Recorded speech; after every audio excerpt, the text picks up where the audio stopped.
Ithinar's Bloom by H. Jane Harrington. Chapter 18 of Fools and Kings. The sole difference between the jester and the king is whose head is on the pike when nobody laughs. Master Kezias. As usual, Keir was up early and engaged in her morning routine, stretching and centering herself. She spent at least 15 minutes every morning performing her warm-ups before breakfast. The forms were like a choreographed battle dance, which was a fitting description. Keir developed them with techniques learned in her years as a dancer. She always felt a bond with her short sword when the routine was over. If swords truly did have souls, Keir touched a definite connection to hers. Vaughn was propped against his headboard, watching Keir practice. "Morning," he greeted. Keir dabbed a towel across her forehead and sat down on the bed. "Ready to weigh anchor stick?" "Absolutely," Vaughn declared. "I doubt we'll find time for my sword training." He looked about as happy as a coyote in a henhouse, and deservedly so. A week of harsh punishment would sour anyone against such training. Vaughn had progressed in the last few days, and the drills had been well worth the time. At least now he knows which part of the sword is the business end, Keir thought with a wry chuckle. As Vaughn dressed, Keir rechecked her loaded saddlebags. She'd bought several days' worth of supplies, included salted meats, beans, rice, coffee, and dried fruit. Everything seemed in order, and when she was satisfied, they set out. They walked for 20 minutes through the tamer early morning streets. Most of the miscreants of the city were slumbering next to their wenches or passed out on the boardwalks from a night of excessive merriment. The occasional drunkard stumbled about, but the streets were mostly quiet. They were approaching the in-walk piers down an otherwise hushed avenue when a throaty bark cracked the still air from an adjacent opened window. "Get back here, you!" A tall young man scrambled through the window, and he fell to the boardwalk at their feet. His long, tawny brown hair was slicked back in a high ponytail, in the popular dandy style of the nobles. He was strikingly pretty for a man, with gentle features that were even more feminine than Vaughn's. Clad only in undergarments, he clutched his clothes and a knapsack in one arm. The other hand grasped a bow and a quiver of arrows. The man rose and turned to run, but smacked directly into Vaughn. They tumbled off the boardwalk in a tangled pile of limbs. Keir leapt from the planks and wedged between them, then helped Vaughn to his feet. The pony-tailed man mumbled apologies and hastily collected his scattered clothes.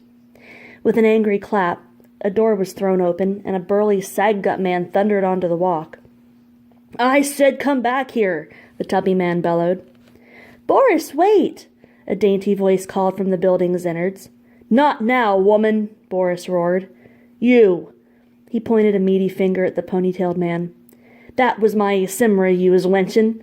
I'll have your Mercarian jewels on my mantle." "Your Isimra? My dearest apologies, Master Boris, sir. Had I but known," Ponytail crooned. "Your temptress daughter held me in her bewitching spell, you see, and I was powerless to resist her alluring enchantments." His eyes twinkled in an astonishingly rare shade of violet. Boris stopped and stared dumbly, being no quicker of wit than he was of foot. "My daughter?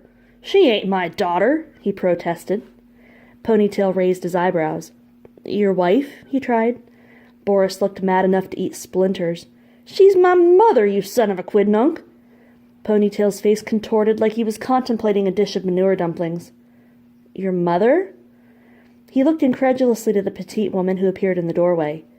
"The sublime spawn of a goddess yielded this blundering tub-wagon?" Boris roared, and Ponytail jumped in exaggerated alarm. He darted down the street. When he had put several yards behind him, the young man whirled and bowed deeply. "My thanks, Master Boris, for a most enjoyable night. Your mother was a fine specimen of womanhood." He looked at Vaughn and raised a high hand in salute. "And apologies to you, good sir, for my forceful introduction. Cheers!" With that, he bounded away and disappeared down a side street. Boris looked at Vaughn and Keir blankly, then scowled and lumbered inside, slamming the door behind him. Vaughn and Keir exchanged amused glances and continued on their way. Gensing poured a goblet of wine and presented it to the man sitting at the desk before him. He would have preferred calling a servy to do the serving, but he wanted to demonstrate his devotion and perhaps ease the king's tensions away himself. Introducing another person to the room, no matter how insignificant, would only waste time. Gensing was there and able to pour, and King Saventine was anxious for his report. being the king's chamberlain meant that sometimes you had to take matters into your own hands. The king was already in a foul mood, and Gensing hoped the wine would ease the anger that his report would undoubtedly cause. When Savantine's wine was almost gone, Gensing refilled the goblet and began. "I bring news," he stated solemnly. "The queen is missing. She's escaped from the mages who held her. Reports indicate that her rescue was secured by Guardian Aurelius, with the aid of Captain Denny and Malachar. She may have taken shelter with the free Domitians in the Healy wetlands. The mages will be unable to reach her there." Savantine stared into his glass, swirling the wine. "And the boy?" "He has not yet been located, sire. The mages moved against him in Findalore, but by the grace of the gods it appears as though he was able to escape unharmed." "I want him delivered to me. I must have him!" the king suddenly yelled, throwing his goblet against the stone wall. It shattered, splattering purple liquid across the stones. Savantine's face contorted, and he took a fit of coughing. Gensing moved to the king's side. "Sire, you are not well. Tarnavarian's death was devastating. But Vanasarian still lives. All is not lost," Savantine interrupted. "Galvatine moves to usurp me. The gods dare make me mortal, and my own body betrays me. But I am not defeated. My blood will remain on the throne of Septaria. I will have my son to ensure that." Gensing bowed his head in obedience. "Yes, sire." "Issue a mandate to my generals. I want Vanasarian found, and I want him alive, by any means necessary," Savantine ordered. "There is not much time." Gensing bowed deeply and retreated from the king's presence. As he exited the room, he motioned to the waiting servant standing outside the door. "Clean up the glass in the king's study." Turning to a page, he said, "Fetch my messenger scroll on the double. I have orders to deliver."